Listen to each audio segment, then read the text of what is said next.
Good morning, all. Welcome to the Microplastics webinar and workshop conducted and organized by Frontier Laboratories. As you all know, Frontier Laboratories is a Japanese company established in 1991 by Dr. Chu Watanabe-san. Dr. Watanabe-san, with the support of polymer scientists at Nagoya University in Japan, developed a pyrolyzer based on a vertical furnace design. Today, the patented fourth-generation vertical microfurnace serves as the cornerstone for the 3030 series of products developed and marketed worldwide by Frontier Laboratories.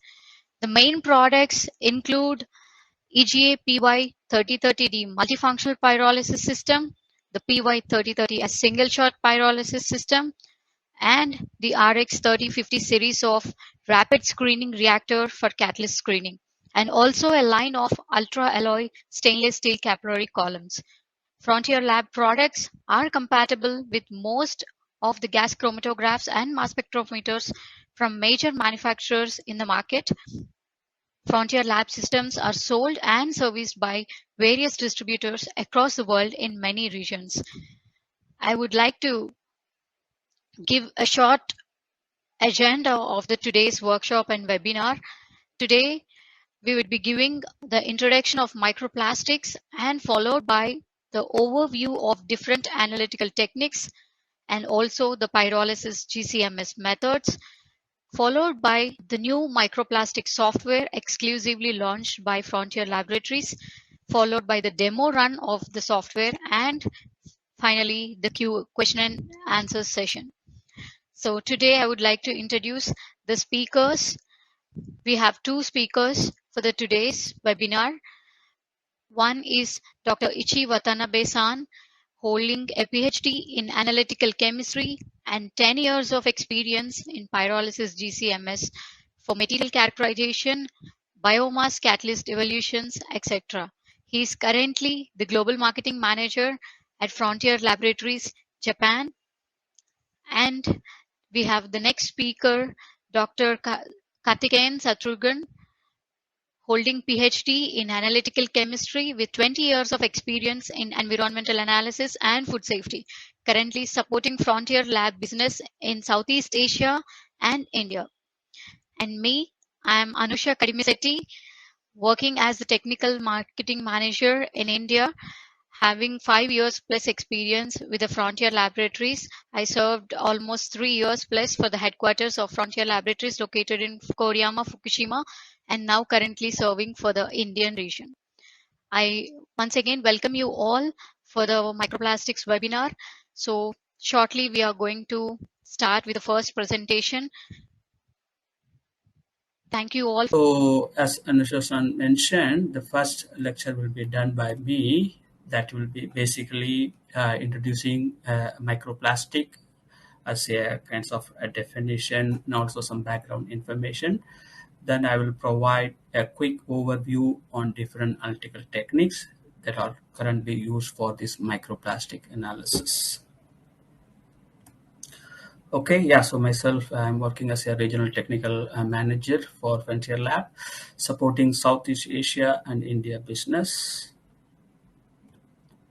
So today, the people who have joined this webinar may have one or more questions from what this slide shows. So some may want to know what is microplastic and how big or how small and how much exists in the environment and where do they come from or they hazardous.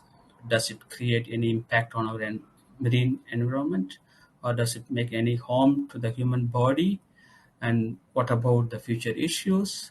And most importantly, how to analyze. Okay, even to get some of the answers, you need to analyze this microplastic to assess its toxicity or even the levels. So for that, it's important to have a right tool or technique, because all the story or interpretation that we make, it depending upon the data we produce, and it is important to have a right tool and right technique for such measurements. And today's webinar is like based on that objective, that we want to share an analytical tool that is useful for microplastic analysis. Okay, so we have divided our lectures into two parts. In first part, I'll be talking about microplastics and their source, also some of the impact. Then finally, the overview of different analytical techniques. Then in part two, my colleague fellow speaker will be focusing more on the analysis by pyrolysis GCMS. Then we have a short demo on the software that helps you to do this identification and quantification by one click. So that's also something you will see today. Okay, before getting into the microplastic, we all know the amount of plastic that is being produced because we use plastic in our day in day out activities. So this slide on the left side basically is showing that our annual production is somewhere close to 322 metric ton. So this number is further going up only, and it is used in different industries. Okay, packaging, building, automotive, electric, and agriculture, and also miscellaneous application. So the type of plastics also varies, and you can see like polypropylene, polyethylene high density, PVC, polyurethane, PET, and polystyrene. Okay, so one of the problem, that's why we are talking about this plastic usage and production, because the improper waste management or improper disposal also one of the reason for seeing microplastic in the environment. That's why now people are taking more care about waste management of plastics to avoid or minimize the plastic pollutions. So if we are successful on that, we will see some kind of improvement or better situation for microplastics pollution also. Okay, now let us come into the microplastic concept. So microplastics by definition are actually particles, basically plastic particles that are size below 5 millimeter. Okay, to be more precise, so the microplastics size classification is, it is in the range of 1 micron to 5 millimeter. Now the people are trying to even look into the nanoplastics. So any particles that are lower than 1 micron is classified as a nanoplastics. So as you know, because smaller the particles, you have a larger surface area, so you have higher reactivity. So definitely in terms of the impact, you will see major or higher impact with the nanoplastic compared to microplastics. So that's why people are like even looking into the nanoplastics distribution also. So here later we will talk about it more. So we expect to have this microplastic in all environmental compartments like surface water or the water columns, sediment, biota, also even in air. Okay. So another worrying thing that researchers have identified, this microplastic can be a carrier for these persistent organic pollutants. So that means it is giving us two kind of issue. One is the plastic by itself, and it also can carry a lot of toxic chemicals. So these slides give little more explanation or nomenclature of this plastics classification. So the major like compounds or bulk compounds are classified as a macroplastic, then mesoplastic, which are smaller, and microplastic is anything below 5 mm, and anything below 1 micron is classified as a nanoplastic. So now within microplastic in European MSFD technical subgroup, so they wanted to segregate or classify into two groups. Okay, one is small microplastics. That means anything smaller than 1 mm. 1 mm to 1 micron is seen as a small microplastic. And that is of more kind of concern compared to the large microplastic that is generally 1 to 5 mm. Because at this size fraction, it is easy to like even see with the naked eye or with some microscopic eyes. So you can easily separate them. Whereas the particle size getting lower and lower, then it becomes more challenging for separation, analysis, and so on.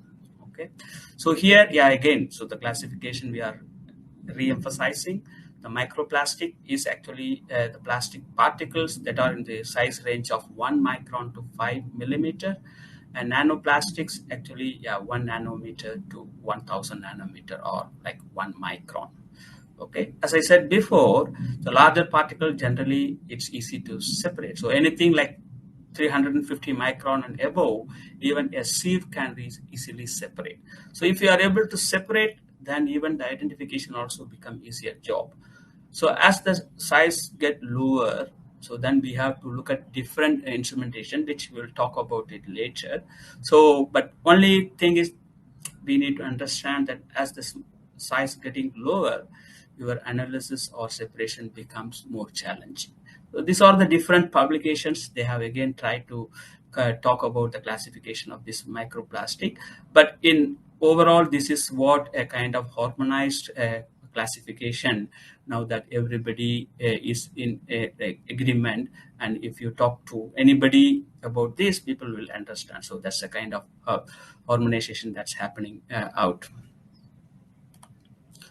Now we will talk about the kind of source or where they come from, and also the kind of fat and fit and transport. Okay, so yeah, we know microplastics. So then we want to know where they come from. So there are two kind of sources. Okay, one is the primary microplastics, and another one is the secondary microplastic. So the primary microplastic source is basically coming from man-made activities that could be due to industrialization or some of the kind of urbanization. For example, most of the cosmetics, okay, or personal care products, they use a lot of micro beads. So after usage, they are generally getting into the sewage system. So finally, it end up reaching the ocean. Okay, so the domestic activities, then industrial, like if you are handling any kind of plastic, so the waste, if they are not properly disposed, that also contribute to the primary microplastics, also some of the industrial activities. So in terms of the secondary source, it is coming mainly from this macroplastic. So when the macroplastics are disposed in the improper way, so that get exposed to the sunlight, also the weathering condition, that leads to this degradation that adds to the microplastic. So we have like two kind of possible sources, because of which we are seeing microplastics more and more in the environment. Okay, this slide, it's not really very clear for all aspect, but at least I want to touch upon this. So there is a research group in the Europe where they have done a kind of survey, what are the major contribution, okay, in terms of the source. So the synthetic fibers or textile, okay, so some of the fibers, if they are not of good quality, every time you wash, you leach out some fibers. So that's why now European Union is looking into introduce some kind of uh, regulation to ensure that the quality of each fiber is qualified before it can get into the market. So also tire, so every time you drive a car, it leads to some kind of tire particles. So that's also contributing like 28%. Then city dust. So because the moment we say fibers and tire, so that will definitely contribute to the city dust. Then also the improper disposal in seashore and other places. So just a glimpse of this, so we are not getting to the detail of that. So the particles can come from any of these sources. Okay, so as a mitigation, you have to come up with some kind of short term, medium term, and long term, because some of the problems you can address today but you cannot solve it today. So that's why the government has to come together with some kind of arrangements whereby this pollution can be reduced over a period of time. Okay, so we have seen the classification, then we also like seen where they come from.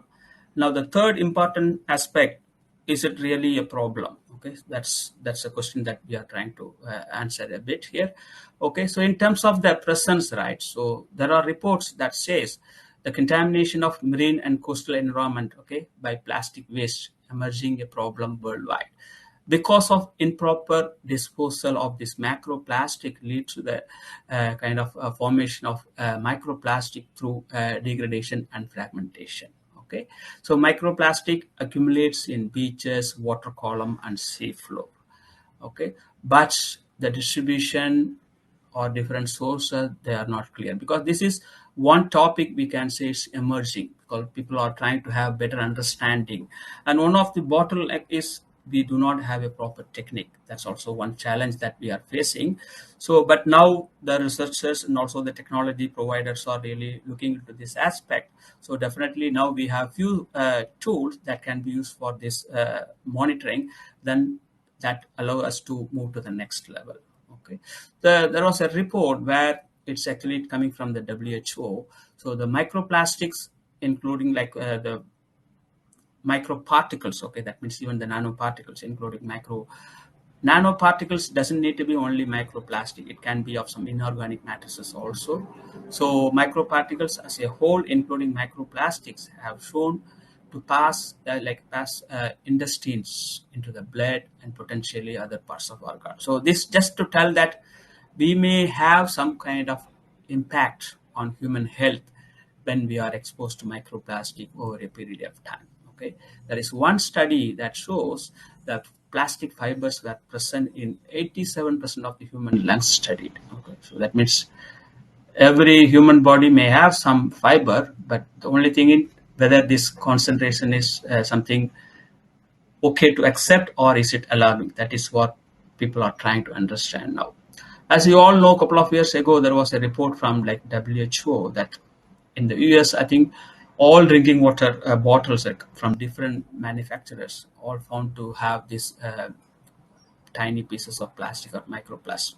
So that really triggered, to monitor or even to like certify the bottled water before they can be. So this is also something one can expect. So that means all drinking water manufacturers have to have a facility to uh, show that their bottled water does not have microplastics above certain concentration. Okay, so this again just to tell you that okay, in the environment you can find microplastics in most of the compartment, even it is in the marine aquatic system or natural waters or the atmosphere. Okay, so here a hypothesis how this can affect the human. Okay, so here this is a particles.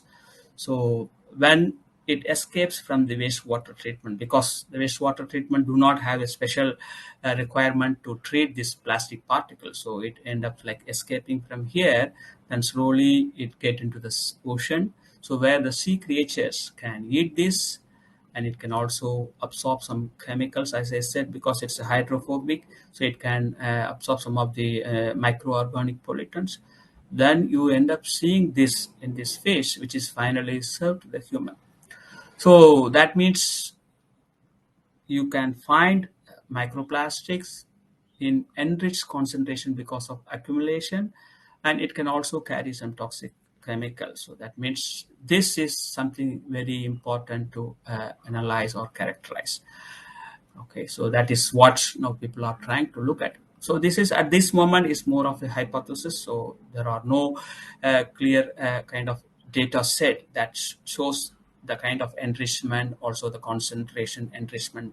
Those things are not fully like established. So this is something a developing area where people are doing more and more studies.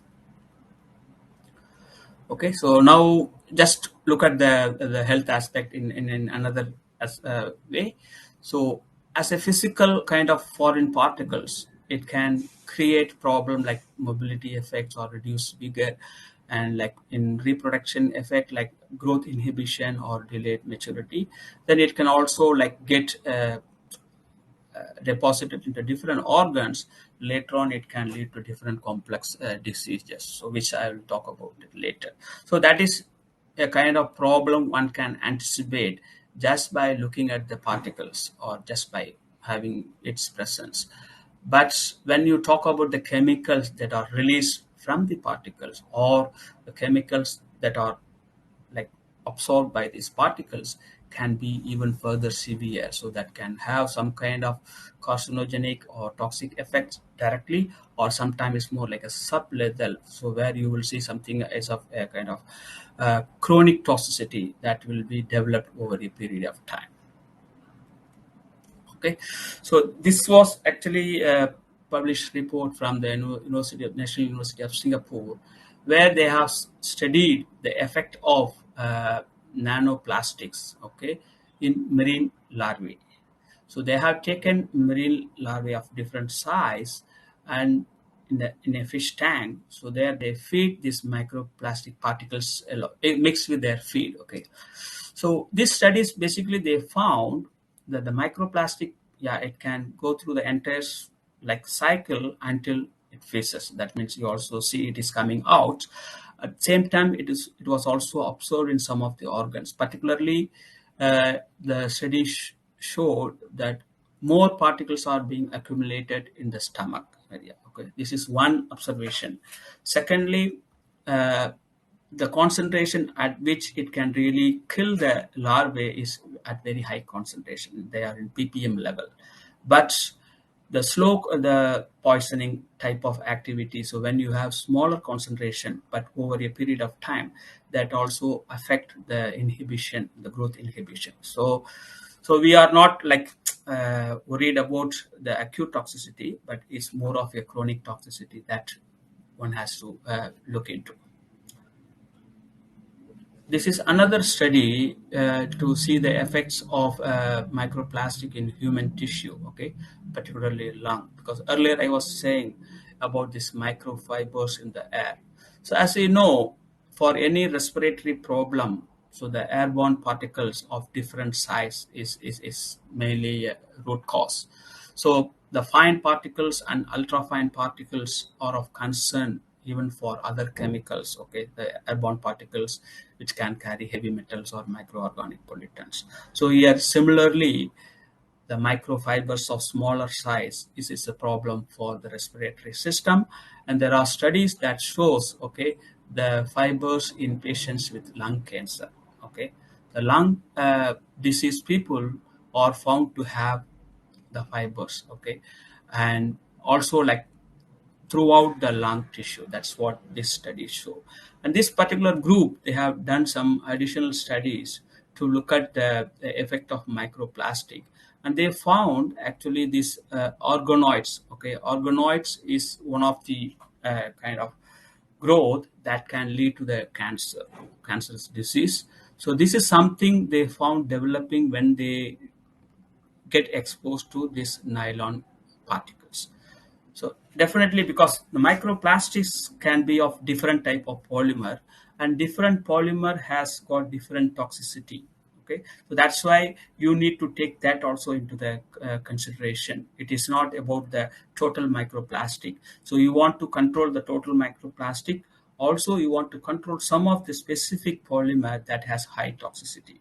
So they have done another study, so where it shows the uptake of nylon by these microphages. Okay, so these two studies demonstrate, okay, the kind of the issue by microplastic in a lungs tissue, so that can lead to cancerous diseases. Okay, so I have basically briefly told about the classification of microplastics, then talked about the distribution in the environment and also the sources. Then we also looked into the health aspect a bit. Now we come on to the important aspect of today's webinar is all about the analysis of microplastics. Okay, so the microplastic, yeah, if you look at the research publications 10 years earlier, mostly people were trying to look for single particles of, okay, of like this microplastic. Then they try to classify what kind of particles it is in terms of size, shape, and also even the type of plastic. But now we are advancing, so we are trying to go further.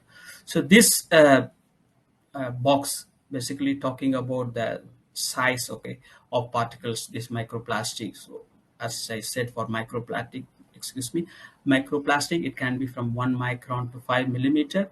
So anything like up to like 1.5 million, like even like 500 microns and above, you can do optical microscope or Raman or conventional Raman or sometimes the FTR, ATR. So they are good enough to really look into that. The moment you have lower, the smaller size particles, then you have some problem with certain technique. Okay, so for smaller size particles, generally up to a kind of 20 microns, the micro FTIR ATR is something is applied, and Micro-Raman can go further low. But you can see that the pyrolysis GCMS do not have any kind of limitation in terms of the size, because our analysis is not based on size. Okay, so we'll talk about it later. So basically, this box tells you what are the different analytical techniques out there for this microplastic analysis. It can be grouped into two major technique. Okay, one is the spectroscopy, the other one is the thermal analysis, particularly using chromatography with the mass spectrometer. Okay, definitely the audience out there must be familiar with a spectroscopic technique, FTIR or Raman. So as you know, this is non-destructive, and it is widely dependent of particles and the shape and size. Okay, so sometimes you may have some kind of interference if the size and shapes are not proper. Okay, as we go lower size particles, you need extensive sample preparation, longer analysis time, and again, yeah, for FTAR there's a limitation that you cannot go lower size. Then it can only tell you the quantitative analysis in terms of number of particles per square meter, but we may need more information, so we'll talk about it later. So this is a kind of a glimpse, okay, or overview of the different analytical technique. I will discuss a little more in next few slides. And in terms of the pyrolysis, the GCMS, okay, this is independent of shape and size, and this is destructive, and inorganic contamination do not disturb. And compared to the spectroscopic analysis, this is shorter. You can do in 60 minutes. There are some where you have to do longer sample preparation, so that goes up to 3 hours. Then with the software, it can simplify your data analysis, also the quantification part. Okay, now there are some standards that are expected to be published on this, which will be based on pyrolysis. So that is okay. But yeah, we have to agree or at least accept the fact that we are not trying to compete against any of the methods. It can be a complementary methods to each other depending upon the objective. Again, I'll discuss this a little more later. Okay, this slide shows the microplastic analysis by Micro-FTIR and Micro-Raman. Okay, so this is actually coming from the Micro-FTIR data. So this is a physical kind of imaging. So you can see the aluminum filter carrying these particles. When you zoom, you are able to see it. And this is the spectra coming from the Micro-Raman. Okay, so one thing that we need to see here, some of the pigments may have some kind of interference. So interference is one kind of problem that Raman spectroscopy is facing. And for FTIR, micro FTIR, again the size limitation. But again, as a technology developer, they're also addressing these issues to overcome. So that is something that we cannot talk about. So yeah, you have to really understand that bit more to know its capability. So in terms of the micro FTIR with the ATR, this alternated total reflection, you can really enhance its capability. So rather than normal micro FTIR, now micro FTIR with the ATR is most commonly used for this microplastic analysis. Okay, here one limitation. Okay, the gap between this the plastic sample and the prism is important. Also, the you have to have flat contact. Okay, so that means you have to smoothen the surface, otherwise it may create a problem. So this is one limitation. Okay, so in terms of the Micro-Raman, generally the colored particles, okay, interference by fluorescence additive, that can be a limiting. So sometimes it may mislead the polymer peaks. Okay, so on the other hand, with the pyrolysis, we analyze the whole particle, because spectroscopy, it goes only layer by layer. So that means it can only penetrate to certain level. So you may not be analyzing the full entire particle. Okay, whereas in the pyrolysis GCMS, it is a destructive. So you are treating the entire sample for the analysis. So you have the full picture of the particle. Okay, so this one again comparing the Micro-FTIR and Raman, okay, for three different type of samples. Okay, the first sample is polystyrene as a particle. So where you have very distinct peak for both case, no problem. So when you have another kind of smaller sample, smaller particle size, so the data coming from IR shows about the presence of acrylic resin, but that is something missed in this Raman because of the pigment interference. And similarly, there is another samples, okay, where the polyethylene with the pigment interference is seen here, and that is not seen in IR. The fourth sample, because of the fluorescence interference, the PAN, the polyacrylonitrile, cannot be seen with Raman. Okay, so there is some kind of limitation we can say. So particle A explicitly identified as polystyrene by both technique. Particle B could be identified as a paint particle, okay, with polymeric matrix of acrylic with inorganic white pigment. Okay, particle C is a mixer, and particle D is a pan. But one technique can identify, the other technique cannot identify this part. So that is the limitation we can say. Now there is a new technique available that uses the combination of, because earlier we talked about FTIR and Raman, and one has some features, the other one has other features. Here this technology, basically they are combining these two together, okay, and that's called actually optical photothermal infrared. So here they can overcome some of the limitation that is discussed in Micro-FTIR and Raman. Okay, so here at least they are saying the particle shape and size is not really a problem. Okay, and secondly, it can go the lower size. The sub-size micron can be something analyzed because they have shown this like 900 nanometers particle can be identified. So this is something again a new technology out there. So one has to really evaluate this further. Okay, now we move on to the pyrolysis GCMS, which is actually a thermal analytical technique. Okay, so far I have explained about three different spectroscopic technique. One is Micro-FTIR with ATR, then Micro-Raman. The third one is this optical photothermal infrared. Now on thermoanalytical side, this is the main technique that is actually used widely by the researchers. Okay, pyrolysis with the GCMS. Pyrolysis, what is happening? Basically, you are doing a thermal cracking.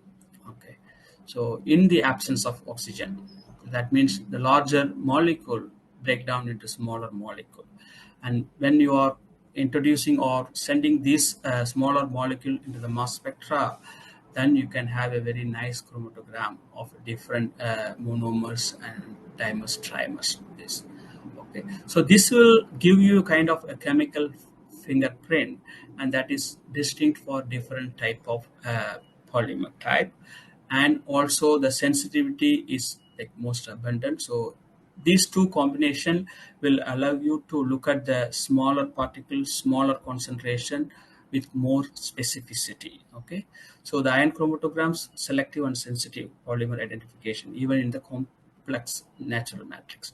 So this is a kind of limitation what we have seen spectroscopic technique can be like overcome with this technique. So that is something that yeah, we can demonstrate here. So during this analysis, generally we do it in full scan mode, so you don't miss any information. Okay, so what we need to understand with this is a thermal cracking or thermoanalytical technique where you are looking at the products of this larger molecule when they break down into smaller molecules, and this chemical fingerprint can be used for identification or characterization. Some of you may not be very familiar with the pyrolysis, so I just want to like explain that the working principle of this analytical pyrolysis. But I'm sure most of you are at least familiar with the gas chromatography. So gas chromatography is something that you will have it like a workhorse in every test environmental testing laboratory. So this is used for volatile and semi-volatile analysis. And here you can introduce sample in different modes like direct liquid injection, headspace, Persian trap, and also this PME and so on and so forth. So similarly, this pyrolysis is a kind of sampling tool that allows you to introduce a solid sample directly into the GCMS system, because you are not injecting solid directly to the GC column. Basically, you are introducing to the this micro furnace where it is set at high temperature, so thermally treated. So that will lead to the evolved gas from the material, either because of thermal desorption or pyrolysis. Okay, then these compounds are swept into the GC column where the separation is occurring. Then the detector will allow you to look at the different compounds that are being separated from this. So just to understand the concept of this pyrolysis GCMS, the pyrolysis can be seen as a sample introduction tool that allows you to analyze the solid or semi-solid sample without any sample preparation directly. Okay. So it can be a filter paper or plastic sheet or any kind of solid sample. Okay, so this example mainly for polymer analysis, but here let's say it's for microplastic. Generally, you will see the microplastic particles deposited on a filter paper. So you can do a punch of this filter, then transfer to the sample cup, and this sample cup you transfer to the micro furnace, which is already set at high temperature for your analysis.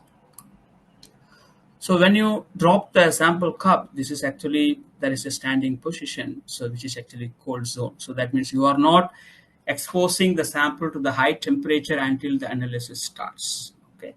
So the moment you start analysis, then this sample cup will drop into the hot zone. So here we use two different type of condition for flash pyrolysis, generally 550 or 600 degree. If you are interested in thermal desorption, so you can do a ramp from 40 degree to 300 degree. So both are possible in this case. Okay. So once you expose a sample to a fixed isothermal condition or a ramping programmed heating, then there are compounds that are released from the material that will be pushed to the GC column, and the separation will occur because of the type of column that you are using. Then these compounds are reaching the detector one after other. Then finally you have a very nice chromatogram. We call it pyrogram for the PY-GCMS. Then this can be easily identified based on the mass spectrum. Okay, so this is a typical illustration for phthalate screening, which is actually required in this ROHS testing, but concept wise it is same for microplastic also. So as I mentioned before, that each type of polymer has got a distinct pyrogram, and you can identify a kind of marker ion that can be used for identification and quantification. This is for polyethylene, this is for PMMA. So in summary, or we can say that there are markers available for each type of polymer, which are most commonly like used based on our manufacturing data. Okay. So all these microplastics can easily be identified, by looking at the marker ions. Okay, so that is how the PYGCMS is working. So when you analyze a microplastic sample by a PY-GCMS, you get a chromatogram something like this. Actually, this is a typical chromatogram obtained for mix of 12 different microplastic particles. Okay, so definitely it is a very complex sample, but you may ask, okay, how to such a clean chromatogram, okay, for separation of trace level microplastics. So this is something you will learn from the next lecture. And you have so many peaks And if you want to identify one by one by looking at this mass spectrum, this is time consuming. So we have a solution, okay, one click solution that will show you the identification and quantification of this mixture of 12 plastics. So this is what you will learn from the next lecture. So far I have talked about different analytical techniques. At the same time, we are not trying to recommend any technique for you. Okay. So that is depending upon your objective. What do you want to do? So are you interested in number of concentration, number of particles, or size, shape, or type of particles, mass concentration? So for certain objective, you may have to use a combination of two different techniques. But what I can say, if you talk about a microplastic as a pollutant in the environment, so people will be interested in mass concentration. So that is what the future looks like. You want to analyze air sample, you want to analyze water sample, definitely we are not interested to see how many particles, because ultimately the concentration, it matters. So as a basic data, people will be looking at the mass concentration. Then for certain development work, they may want to see, because if you want to assess the toxicity, then you need to know what size it is, what shape it is. So for that reason, you need size fractions also. Okay, then it may be a combination. But as a basic or the primary information, mostly the mass concentration. This is our expectation. So in future, we may expect a policy or regulation that may come something similar. Okay, total microplastics. So there may be a number. So we don't know what it can be. It may be milligram per kilogram or microgram per kilogram. We don't know, because this is something the policy makers are watching now. Soon you will see some kind of threshold. Okay, and that will be also a threshold limit for certain polymer type, because as I said, some of the polymer because are more toxic, some of them are not. So if you are just doing a total microplastic, and if you end up seeing one specific plastic that is of more toxic one, then you may exceed the threshold level for that particular toxic. So if you are as an environmental chemist, you may know, because there are certain threshold available for PAH, right? Total PAH. At the same time, they also talk about the threshold for benzoapyrene. Similarly, for organochlorine pesticides, there's a total. Also, they want to, like, they have a threshold limit for individual. So something similar may evolve for microplastic also. You may want to know what is the total concentration, and also want to make sure that certain polymer should not exceed certain concentration. So that means you have to do a speciation, you also have to have a total. Okay, so for such situation, we believe, okay, so we don't have to be 100% correct, but our belief is that PY-GCMS can be an ideal technique for this summation of these different microplastic particles, also the individual concentration and identification. Okay, so there is actually a symposium coming up in November, where we have experts coming from PYGCMS field, FTIR, and other techniques, also the real world researchers who are looking at this monitoring also. If you are interested in microplastics and you want to really advance your research in this, we recommend, we are also participating, so we recommend you to consider this symposium. That will give really a kind of improved knowledge for you to work on this field. Now I would like to spend another 5 minutes just to quickly share about the sample preparation. Okay, even though we call that PYGCMS does not need sample preparation. So let's say you have a water sample. So water sample cannot be poured into my furnace. So you need to do something. So similarly, a fish sample cannot be like introduced to the furnace directly. So there are certain sample preparation required. Okay, but we are talking about certain type of samples where this can be analyzed directly. So for environmental samples, definitely there is a sample preparation. Okay, so if you look at, like, I have shown this figure earlier also. Mostly people are interested in surface water, water column, biota, also the sediment, even the air samples. So here mainly you can find many of the publication where they are looking at the microplastic in sediment and also microplastic in water sample. So for sediment, generally because sediment is a kind of solid, so where you see these microplastics. So generally they try to do as density separation, then filter the particles, then this filter can be analyzed directly. So in the case of water sample, you have to do as a kind of filtration. So for large volume sample, generally a planktonate is recommended. For mass reduction, you can do a sieving first, then followed by a smaller size filtration. So this is what generally recommended. So for any type of analysis, the sample preparation may be common to some extent, but the advantage, okay, if you have to do like 200 liters of sample for FTIR, we may say 10 liter may be enough for PY-GCMS. That's just giving some kind of ballpark. So your sample preparation will be required, but can be simple for certain technique. So this is something we believe that for PY-GCMS, your sample preparation can be shorter compared to the other technique. Okay. So water sample, I think most of you must be familiar with this filtration setup. So if you are trying to do a drinking water analysis for microplastics, you consider this kind of smaller filtration setup. So where you can use a 10 dia filter, quartz fiber, which is already like pre-baked to ensure that remove the residue. Then you can filter 2 liter of sample. Then you have something like this kind of filter paper that can be rolled and put into the furnace directly. So if you are talking about large volume in the river or ocean, then you can have this kind of different type of plankton nets available. So you get all your particles accumulated at the bottom, the water escape here.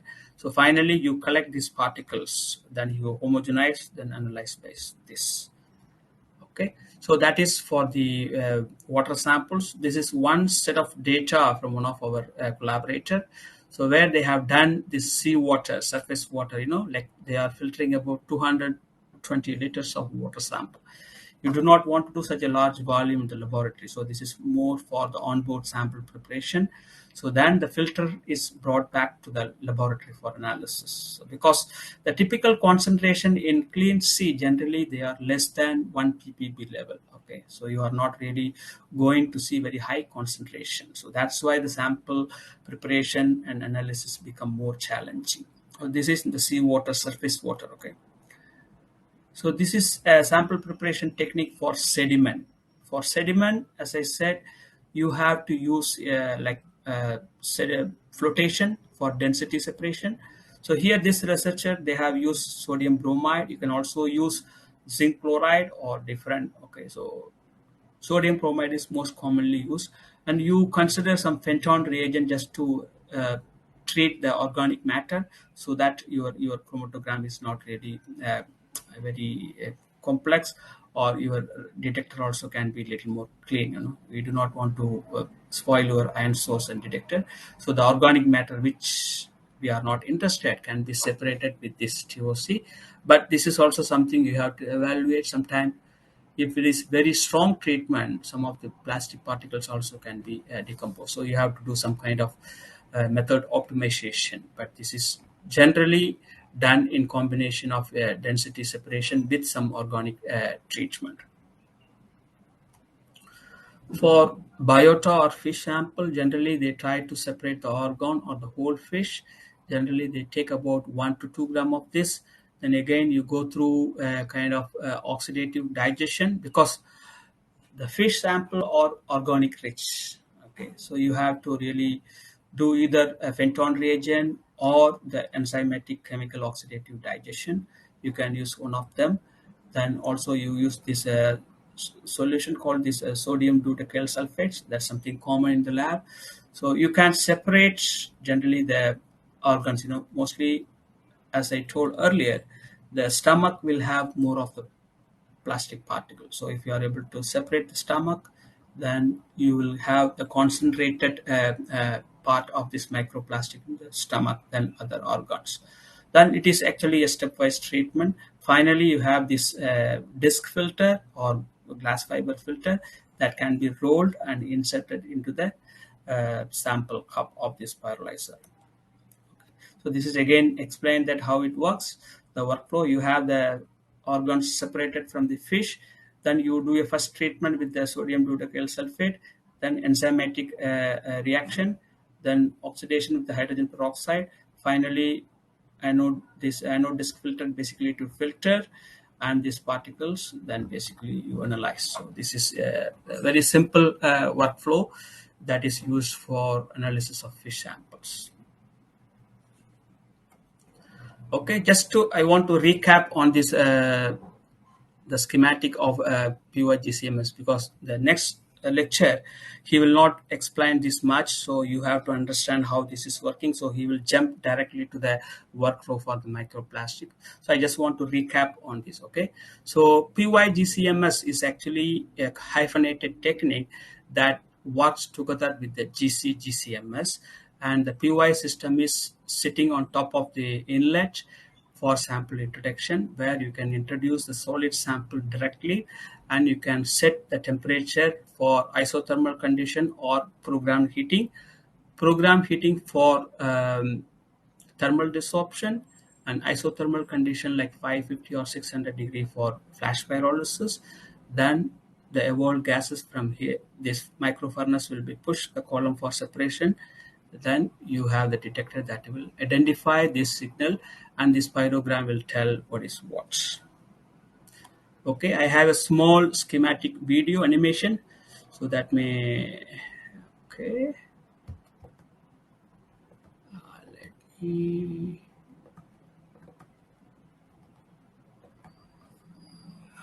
okay,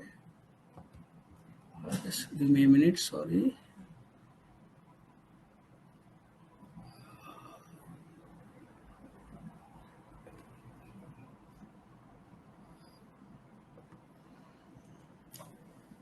So basically the single shot is what the flash pyrolysis. So this is a sample cup, and sample cup drops, then it is exposing to the high temperature, then the compound release is coming to the GC column, then they are being separated, then you get one by one reaching the detector. You can see that it's flowing through the column because it's a capillary column 30-meter long. Then you have a signal, something similar what you see here. So yeah, let me run one more time. So it's very straightforward. Okay, so you have a sample,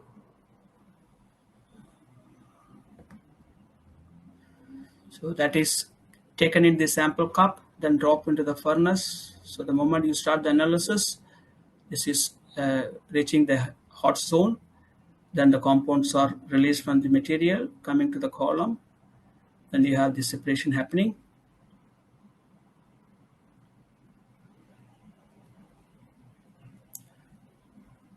Then these pyrolysates are coming out one by one. The detector gives you the signal. So based on this individual peak, we can tell what kind of polymer, it's a single polymer or mixed polymer, and we have a software to tell you that.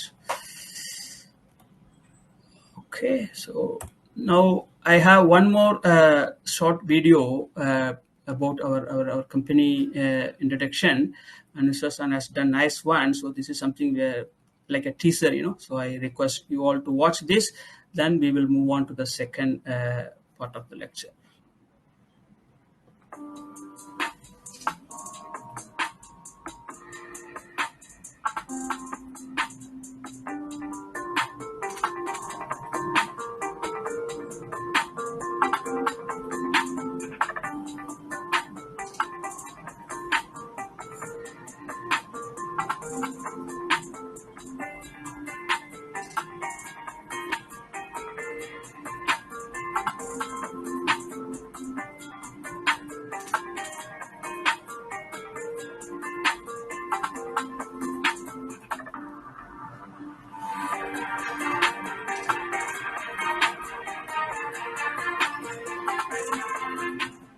Yeah, to know more about Frontier Lab products and the different application, yeah, we request everyone to visit our website. Okay, so now I thank you all for your kind attention. So now we will move on to the second part, which will be delivered by Dr. Ichi Watanabe. Let me stop my